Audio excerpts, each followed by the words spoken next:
June 19, 1944. 0540 hours. Northern outskirts of Ortona, Italy. The sun rose slowly over a maze of shattered stone houses, broken archways, collapsed stairwells, and narrow alleys that trapped smoke like a bowl. The Italian campaign had dragged into another grinding phase. Infantry units pushed through districts where every corner hid debris, blind angles, and perfect firing points for German marksmen. The ruined city forced long waits under rubble-covered roofs, careful movement across exposed pockets, and fast decisions when enemy scouts sprinted between positions to relay fire orders. Light fog clung to the street level. Small fires smoldered in the distance. Dust hung in the air after a night of bombardment. Ammunition crates sat stacked by a crumbled fountain where Bravo Company had dug in for the morning. Their rifles were clean. Their nerves were stretched thin by weeks of attrition. Private First Class Thomas Miller knelt at the edge of a blown-out doorway that overlooked a fractured boulevard stretching nearly 200 yards to a collapsed church wall. He was 23 and lean from months of combat. His eyes moved over the terrain with a craftsman's patience. He came from rural Ohio. Before the war he built and repaired wooden cart wheels. His days revolved around angles, alignment, tension across spokes, and the tiny errors that ruined balance. Every wheel he made demanded a perfect arc. Every miscalculation meant instability. He learned to solve problems with simple tools, trusted measurements, and instinctive geometry. When he joined the infantry he carried those habits into every assignment. He studied terrain like he once studied warped rims. He judged enemy movement the same way he judged the spin of a wheel on a test stand. The army did not teach him this. His trade did. The company had taken heavy losses during the previous week. German patrols used runners instead of radios whenever they wanted to mask their intentions. A single soldier would dash through alleys and broken courtyards to deliver exact coordinates for mortar crews hidden outside the city limits. These runners moved fast and unpredictably. They carried minimal gear. They knew every shortcut through the ruins. Standard rifle sights struggled to track them. Shots fired at moving targets beyond 100 yards often went wide. Near misses punished the Americans with counterfire. Doctrine said to estimate distance, adjust the front sight post, account for wind, and lead the target with practiced timing. None of this matched the real conditions. Smoke shifted at random. Streets twisted in unnatural patterns due to collapsed structures. Angles lied. Distances fooled the eye. Miller watched his platoon attempt to engage a runner the previous morning. 4 men fired 10 rounds each. All missed. Their platoon sergeant cursed the smoke and ordered them to conserve ammunition. Later that day an enemy mortar barrage landed 30 meters behind their line. The crater swallowed an ammunition bearer and wounded 2 others. Reports suggested the runner had reached his team with precise coordinates. The failure gnawed at Miller. He respected skill. He hated waste. Missing a moving target at distance offended him the same way a misaligned wheel once did. He spent the night thinking about trajectory. He sketched arcs in the dirt with a stick. He drew the shape of a spinning wheel, the line of force across spokes, the rising and dropping motion of a projectile. He did not romanticize any of it. He simply applied the geometry he already understood. A rifle bullet followed a curve. A wheel obeyed an arc. To him, both demanded consistent angles. His issued rifle sight allowed only rigid elevation shifts. Adjusting it in the middle of a moving shot took too long. He needed something faster. Something simple. Something made from scraps. He scavenged a thin piece of metal from a broken cart axle found near the company's supply stack. He cut it with a bayonet. He bent it against a stone edge until it formed a small, rigid bracket that could attach to the side of his rifle stock. Then he added a flat piece he could tilt by sliding a nail through a pair of makeshift pivot points. The device allowed him to shift the angle of his aim with a quick thumb movement. He could raise or lower trajectory without taking his eyes off the target. The mechanism reminded him of adjusting spoke tension with a simple lever. He called it the cartwheel angle sight. It was crude and ugly. It lacked regulation. It worked. He tested it at dawn behind a ruined stone wall. He set a helmet on a broken column 150 yards away. He tracked the sight's angle, fired once, then adjusted and fired again. The second shot corrected cleanly. The process took 2 seconds. He repeated the test at 200 yards. The adjustment remained smooth. He felt the same satisfaction he once felt when a wheel spun straight on its first rotation. When his platoon sergeant saw the device, he reacted with frustration. Unauthorized modifications violated equipment policy. Officers scolded Miller for risking safety and damaging the rifle's balance. They ordered him to remove the sight immediately. Miller complied without argument. He detached it and slipped it into his jacket pocket. He did not challenge authority. He remained practical. Doctrine mattered. Survival mattered more. He kept the sight because he knew its purpose. He also knew he would not use it unless the situation demanded something beyond regulation. The city remained tense. German riflemen fired sporadic bursts from windows 5 stories above ground. Enemy observers moved through rubble with precision, waiting for the right moment to call for artillery support. Every hour brought another brief engagement. Ammunition levels dropped. Fatigue grew. Standard methods yielded standard results, which meant slow progress and constant danger. Miller listened to the veterans of the platoon. They had fought in Sicily and Salerno.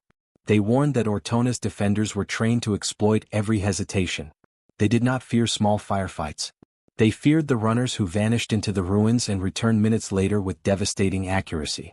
At 0950 hours the company prepared to advance toward the rail depot. Engineers cleared debris from the adjacent street. Mortar crews set new firing arcs. Scouts reported movement across the far boulevard. The moment mirrored previous failures. Miller scanned the rubble and noted 3 possible paths a runner could take. One narrow alley reached the rail depot in under 3 minutes.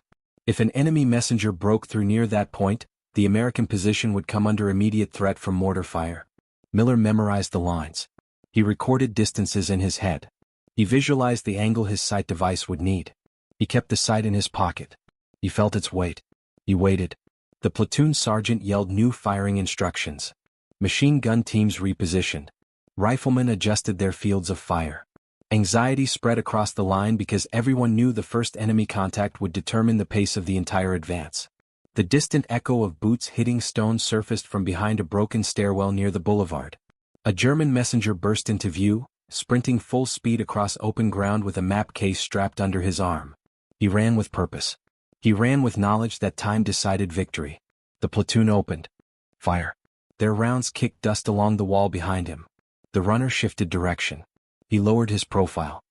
He accelerated across a slanted stretch of broken pavement. He moved beyond 100 yards in seconds. Miller watched each miss. He saw the familiar pattern. Traditional sights forced slow elevation adjustments. Shooters overshot. Shooters compensated late. The gap widened. Ammunition burned. The runner approached the alley that would take him to the rail depot. Miller did not breathe. He knew the mathematics. He knew the angle. He reached into his pocket. He hooked the sight onto the side of his rifle stock. He set the pivot by instinct. He tracked the runner's stride. He waited for the exact point where the boulevard dipped. He prepared for the shot he had tested without permission. The boulevard dipped slightly near the burned-out balcony that leaned forward like a fractured jaw. Miller tracked the runner's movement across that submerged patch of stone. He ignored the rifle reports around him. He focused on alignment, distance, and timing. Years of working with spinning wheels taught him to feel motion rather than chase it. He evaluated the runner's stride length, the angle of descent, and the split second when gravity altered speed. He aligned the cartwheel angle sight by instinct. He shifted his thumb and locked the pivot. The runner crossed the 180-yard mark. Dust followed his steps in a thin trail. He swerved left toward the alley that would hide him from view. Miller inhaled once. He fired. The rifle bucked against his shoulder. The sound echoed through the ruined street. The brass casing fell onto a pile of shattered brick. At first no one reacted. The runner continued forward for 2 more steps. His momentum carried him past the entry point of the alley. Then his legs folded. His body dropped hard against the pavement. The map case struck the stones beside him. Silence gripped the American line for a moment. Then the platoon sergeant shouted for fire discipline. Machine guns ceased. Rifles lowered. The threat had stopped in a single round. The sergeant turned toward Miller with disbelief. No soldier had ever made a clean hit on a runner at that distance in these conditions. Smoke drifted across the boulevard. Broken walls created irregular crosswinds. The target moved at full sprint. Every instructor in the States insisted such a shot relied on luck or coincidental timing. Miller said nothing. He kept his rifle steady. He studied the impact point. He measured the arc in his mind. He knew the shot was not luck. It was geometry. It was instinct. It was the product of angles he learned long before the war. 2 riflemen advanced to confirm the kill. They reported that the runner carried detailed sketches of the American position and correction notes for incoming mortar fire. The information would have been enough to break the company's advance and expose the rear supply route. Miller's shot prevented that. The platoon knew it. The sergeant knew it. The officers knew it. Yet regulation required them to address the unauthorized device on Miller's rifle. The company commander called him over behind a collapsed stone arch. He examined the crude sight, twisted the metal with his fingers, and looked at Miller with a conflicted expression. He could not deny the result. He also could not permit open violations of equipment standards. He told Miller to remove the device and turn it in for inspection. Miller complied without resistance. He unhooked the sight and placed it in the commander's hand.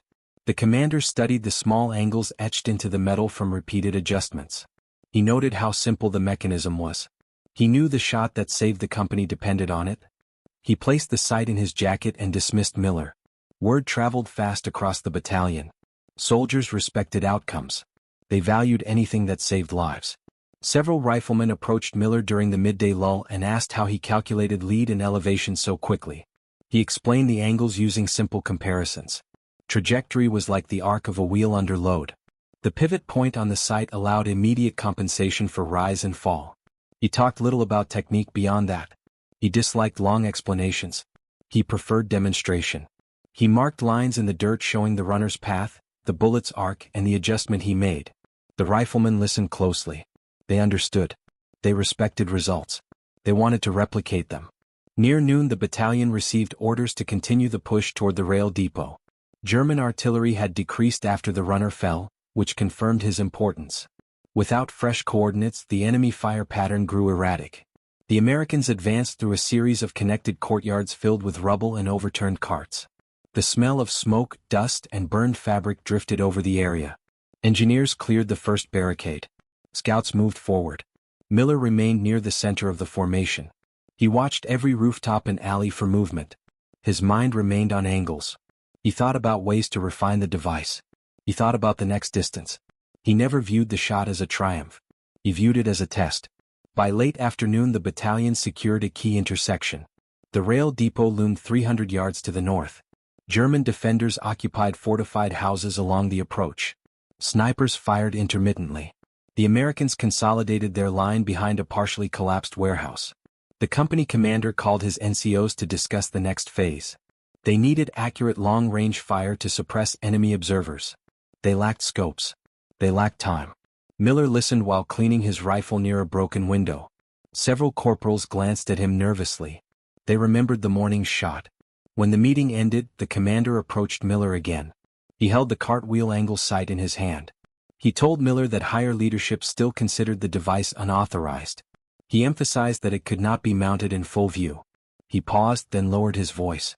He said he understood the battlefield better than doctrine. He reminded Miller that survival outweighed regulation in situations where timing decided everything. He told him to keep the sight, but to use it only when absolutely necessary. Then he folded the device into Miller's hand and walked back toward the officers. The afternoon brought steady fire from German positions along the depot perimeter. The enemy used elevated windows, broken rafters, and improvised loopholes and collapsed roofs. Their snipers had clear lines of sight across long stretches of exposed ground. Several American riflemen took positions along the warehouse wall and attempted to return fire. Shots went high. Shots went wide. Elevation errors increased with distance. The Germans moved with confidence. The Americans struggled to counter them. Miller studied the lines of fire. He traced the angles like spokes radiating from a wheel hub. He identified two primary enemy marksmen. One controlled a second-floor balcony of a brick house. The other fired from behind a narrow crack in a concrete retaining wall. Both used shadows to conceal themselves. Both fired with disciplined rhythm. Miller noted the distances and wind shifts. He saw that standard rifle sights could not compensate fast enough. He understood why the platoon hesitated. Their equipment limited their precision. Their training did not include dynamic elevation changes under shifting urban wind. As the sun dipped toward the western ridge, German riflemen attempted another breakout maneuver. A spotter sprinted across a courtyard toward a flanking position. The company reacted late. The runner moved fast. The Americans fired scattered rounds. Miller kept his rifle low. He judged the distance, felt the wind, and tracked the acceleration. He knew the sight he built was the only tool capable of matching the runner's speed and angle. He also knew leadership watched him closely. He slipped behind a broken pillar and attached the device with smooth, practiced motion. He adjusted the pivot by feel. The target passed 120 yards. Miller prepared to fire again. Then the sergeant shouted to hold shots. Another squad had cut off the runner's escape path. The engagement ended quickly. Miller lowered his rifle. The tension around him eased. He removed the sight and returned it to his pocket. Night settled over the outskirts of Ortona with slow, creeping darkness that blended into the ruins. Fires smoldered inside collapsed homes. The air carried a mix of soot and the metallic bite of spent ammunition. The battalion held its position near the rail depot while deeper units maneuvered along the flanks. German resistance remained strong. Snipers fired probing shots. Machine guns barked short bursts from uncertain positions. Each sound echoed strangely through the broken structures. Angles scattered noise in unpredictable directions. Soldiers struggled to pinpoint threats by sound alone. Miller sat beside a fractured doorway cleaning his rifle under the faint glow of a lantern shielded by a helmet. He checked the bolt, wiped carbon from the chamber, and inspected the worn edges of his sight device. The company endured the night with strict discipline. No one lit cigarettes in exposed areas. No one moved without orders. The Germans had launched 2 counterattacks after dusk. Both failed. Both revealed their pattern. They relied heavily on their spotters to correct mortar fire and coordinate small unit movement. Without runners, they depended on observation posts. The difficulty came from the layout of the ruins. Many observation points were too far for traditional sights to hit reliably. The Americans knew this. The Germans knew this. It shaped the tactical rhythm of the entire sector. Near midnight, the battalion commander visited the forward elements. He spoke with NCOs and checked defensive posts. He carried a notebook with sketches of the city blocks ahead. Miller observed him quietly. The commander understood the terrain better than most. He marked elevation changes, collapsed walls, and sniper angles. When he stopped near Miller, he asked if the shot earlier had been intentional or lucky. Miller answered plainly. It was an angle calculation. The commander nodded and moved on without further comment. Dawn arrived with pale orange light creeping through broken archways. Visibility improved. Smoke lifted from the lower streets. Enemy fire resumed with precision. A sniper struck a rifleman from E Company within the first hour. The bullet hit cleanly through the man's helmet. The crack echoed across the courtyard. Medics pulled him behind cover. The loss hardened the mood along the line.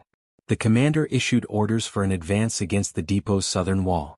Momentum depended on suppressing the elevated enemy positions that protected the depot's interior. The Americans needed accurate fire across 200 to 400 yards. Their standard methods could not guarantee it. Riflemen prepared quietly. Machine gun teams checked belts. Mortar crews received coordinates. Miller checked the wind by tearing a small piece of paper and watching its drift. Air currents shifted oddly due to the burned-out structures. Each street had its own pattern. He noted the direction of smoke rising from a nearby roof.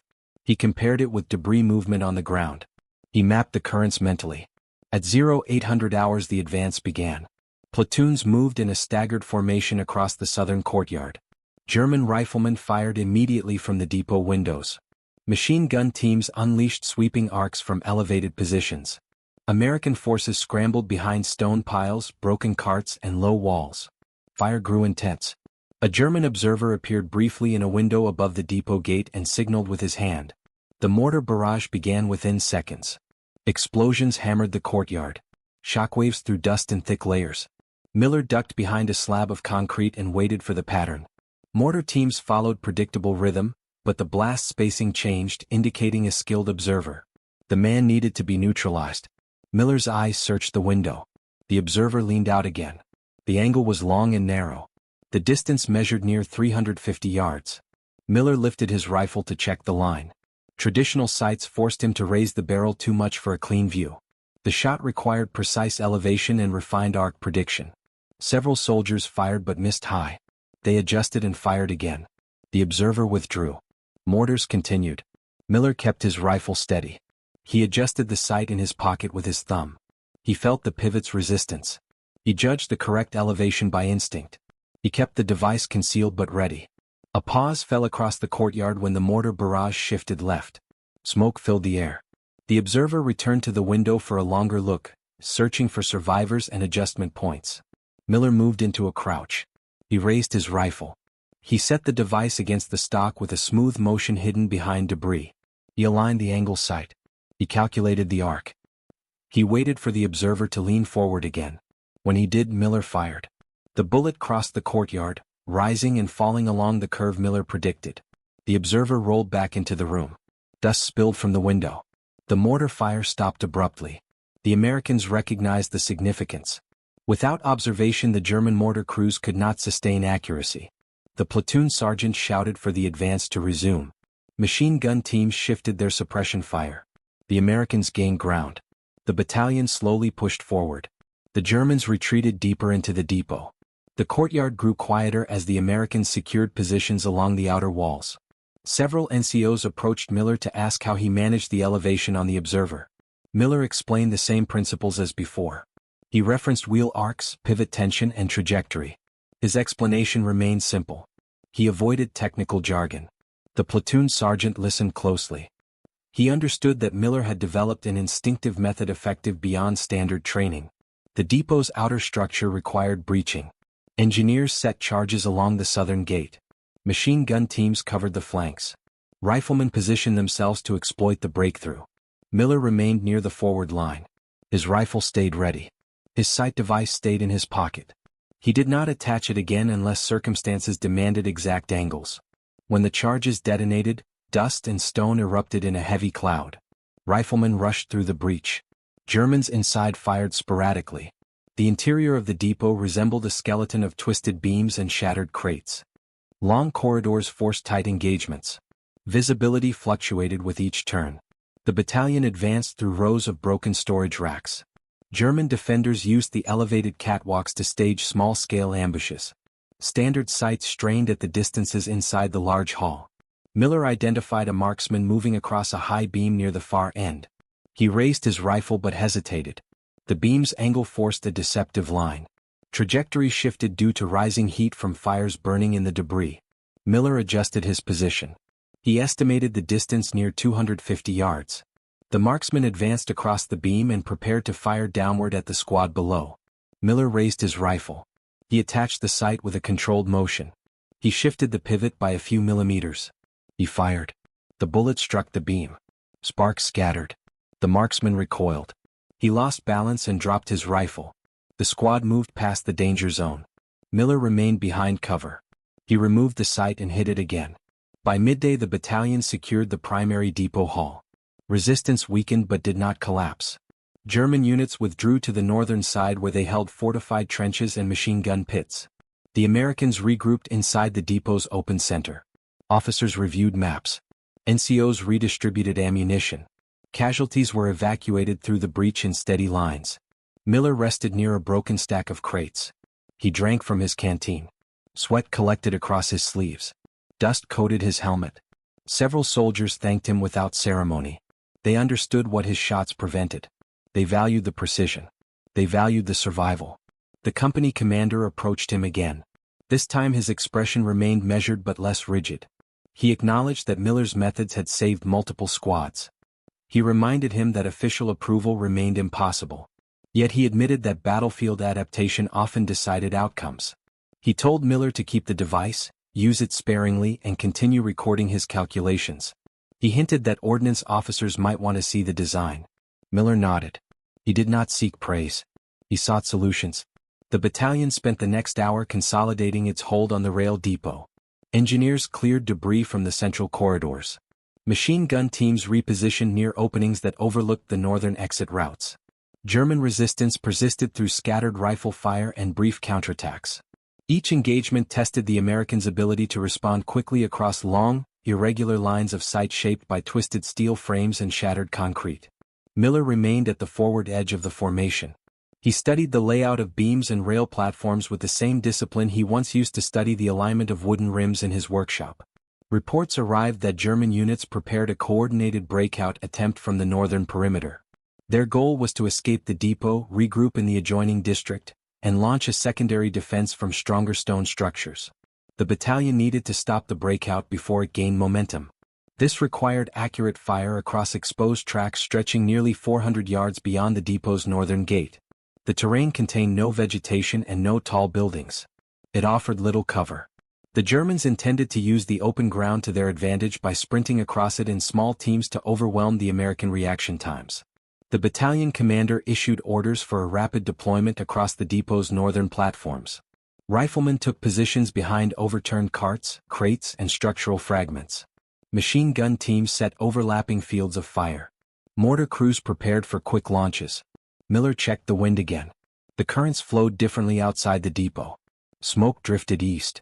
Heat shifted upward from cracked asphalt. Distance altered sound and timing. Miller noted every variable. At 1,340 hours the Germans executed their breakout attempt. 3 runners sprinted across the open tracks. They carried messages, coordinates, and orders to link with a larger force waiting beyond the next ridge. Their movement was fast and deliberate. They ran with confidence because they understood the limitations of traditional rifle sights at that range.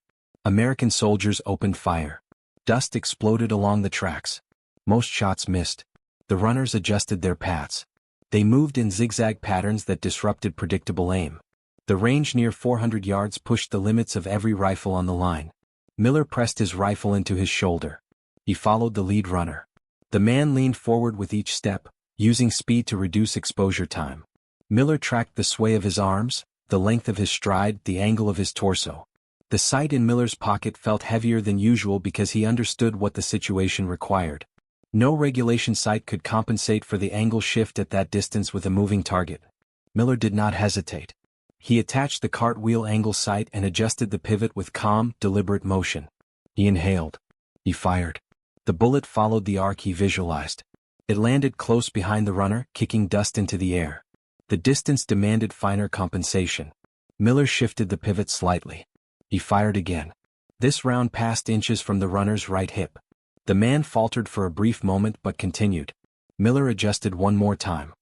He waited for the runner to cross the slight depression between 2 rails. He fired. The bullet struck the runner in the back. The man collapsed forward and slid across the gravel. The second runner shifted direction instantly. He sprinted left toward a damaged freight car. Machine gun fire followed him but landed short. Miller tracked him and calculated a new angle. Elevation changed due to the slope near the freight car. Wind overcorrection could cause a high miss. Miller adjusted the pivot again. He fired. The bullet struck the side of the freight car. Sparks scattered. The runner ducked and moved again. Miller fired a second shot, adjusting aim slightly forward. The round hit the runner's shoulder. He fell to one knee. A machine gun team finished the engagement. The third runner broke toward the far ridge. He moved at full speed and used the uneven terrain to disrupt the American firing lines. Riflemen fired with urgency. Their rounds struck gravel, metal fragments, and rail ties. None hit the target. The man was already near the 300-yard mark when Miller aligned his rifle again. The angle required significant compensation. Miller raised the pivot. He steadied his breathing. He watched the runner's rhythm. He timed the stride. He fired. The bullet struck the ground in front of the runner. Dust rose. The man hesitated. Miller fired again. The round struck him in the chest. He collapsed near the base of the ridge. American soldiers advanced to secure the field. They confirmed that all 3 runners carried detailed orders for a withdrawal maneuver.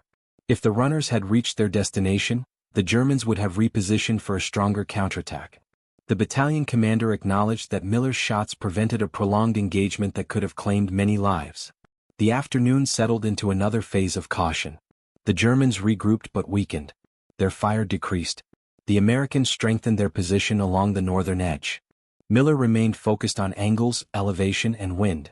He treated each shot as a separate problem. He recorded mental notes on distances, arc adjustments, and correction values. His cartwheel angle sight continued to draw attention from soldiers who understood its value but feared open acknowledgement of its existence. Later that day the ordnance officer arrived at the depot to examine damaged weapons and equipment. He carried a clipboard and small toolkit. He inspected rifles, machine guns, and captured German gear. When he reached Miller, he requested to see the device that had become the subject of many informal reports. Miller handed him the sight without hesitation. The officer held it up to the light. He examined the pivot points, the curvature of the metal, and the marks along the bracket. He asked Miller how he aligned it under pressure. Miller explained the process with precision and clarity. He described the angles, the corrections, and the instinctive feel shaped by his years as a wheelwright.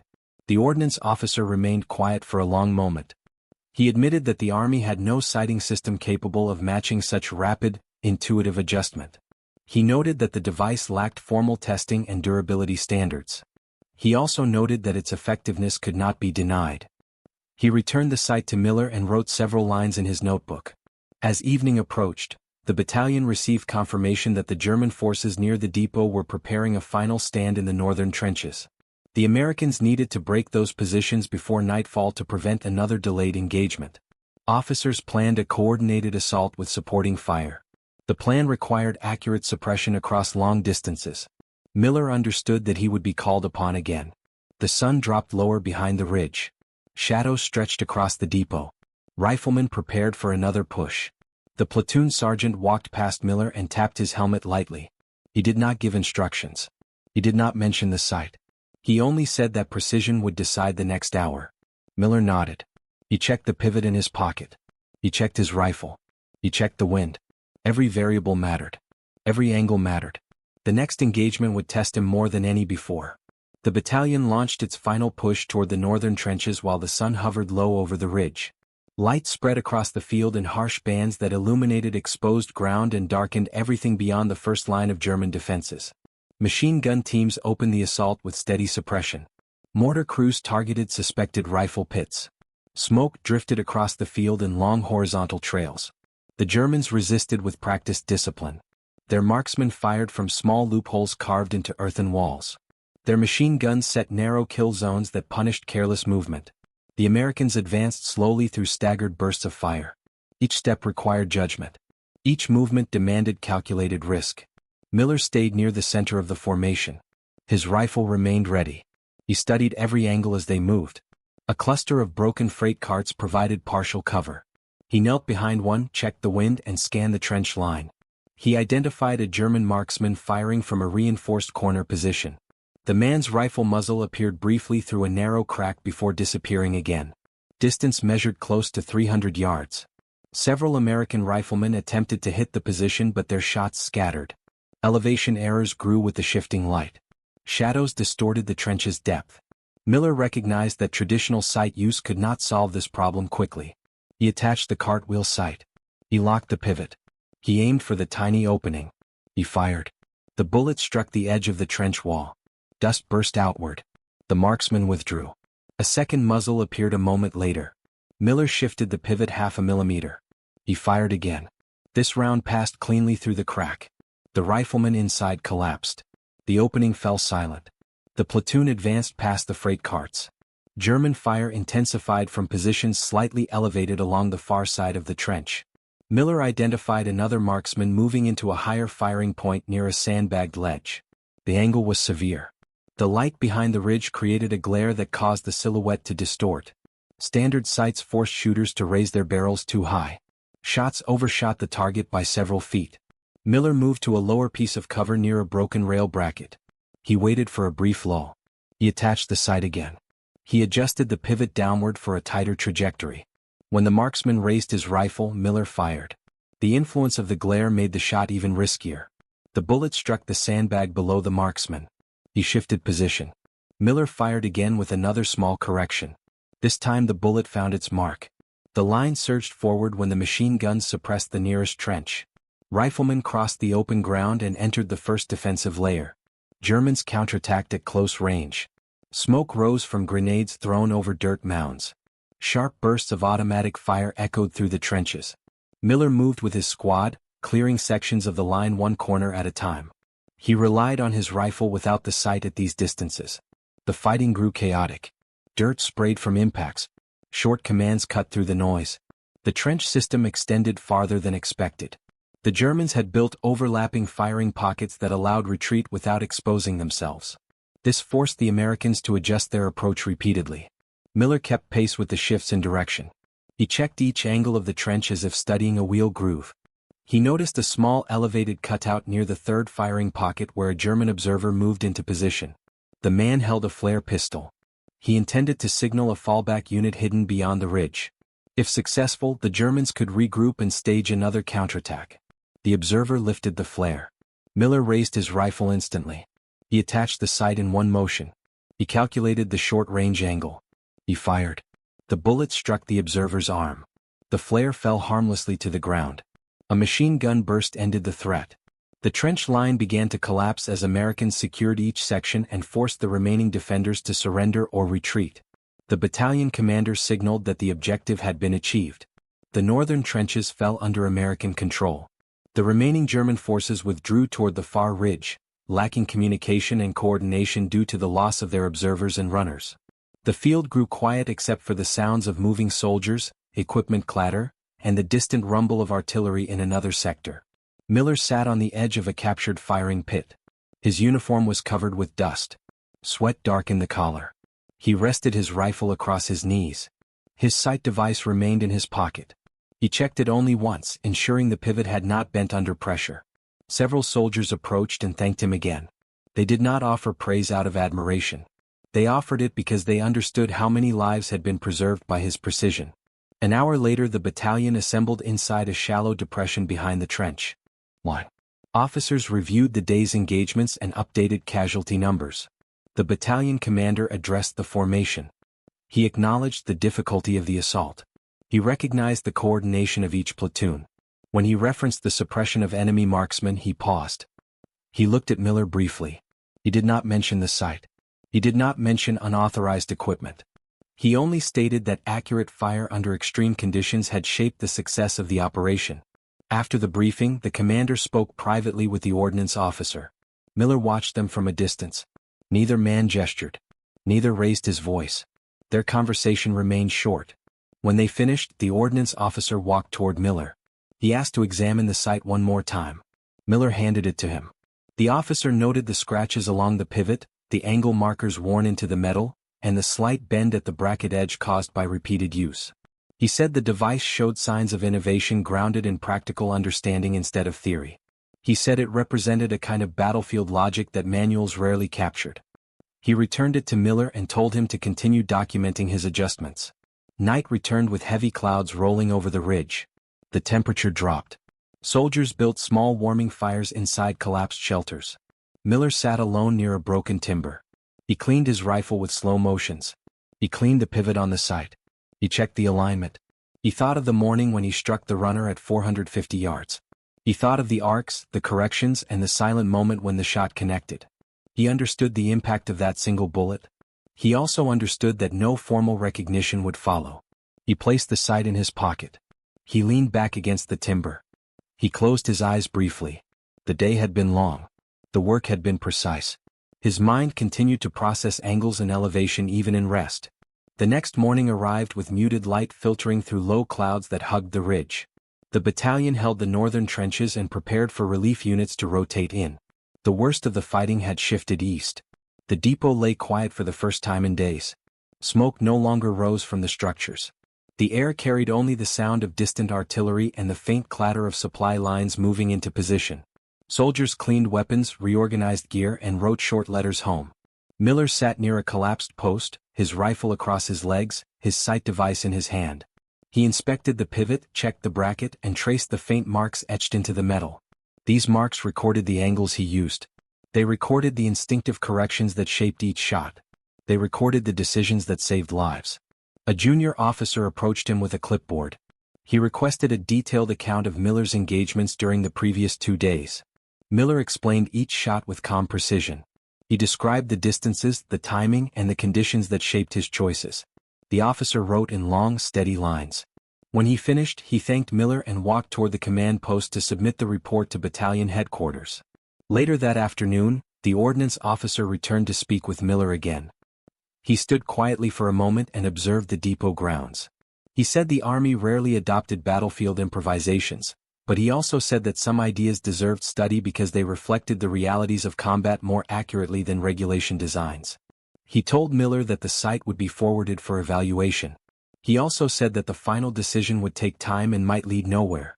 Miller accepted this without disappointment. His purpose had never been recognition. His purpose had been precision. When the relief units arrived, Miller and his platoon prepared to move south for rest and resupply.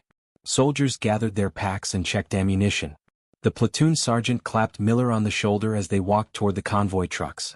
He said nothing about the site. He did not need to. His gesture carried acknowledgement. It carried respect. It carried the understanding that one soldier's improvisation had shaped the outcome of an entire sector. The convoy moved along a cracked road lined with damaged stone walls and abandoned farm carts. Miller watched the terrain roll past.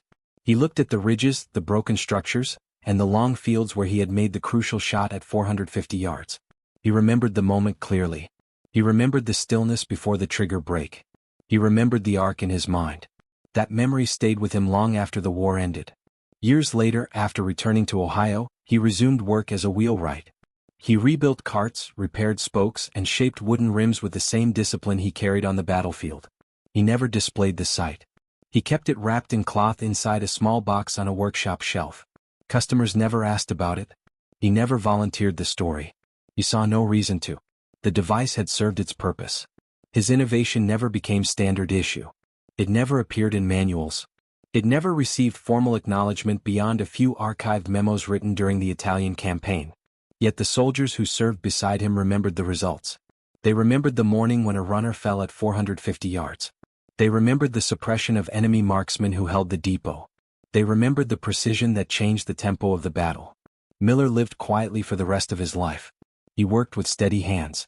He valued accuracy in every task. He understood that some contributions remained unrecorded. He also understood that the effectiveness of an idea did not depend on official recognition. It depended on survival. His cartwheel angle sight remained a hidden solution, shaped by instinct, geometry, and necessity. It served no ceremonial purpose. It served only the battlefield. It served the men who relied on its accuracy without ever knowing how it worked. It represented the simple truth that innovation often emerged from practical experience rather than doctrine. It showed that a soldier armed with skill and judgment could change the outcome of a fight with a piece of metal and a clear understanding of angles.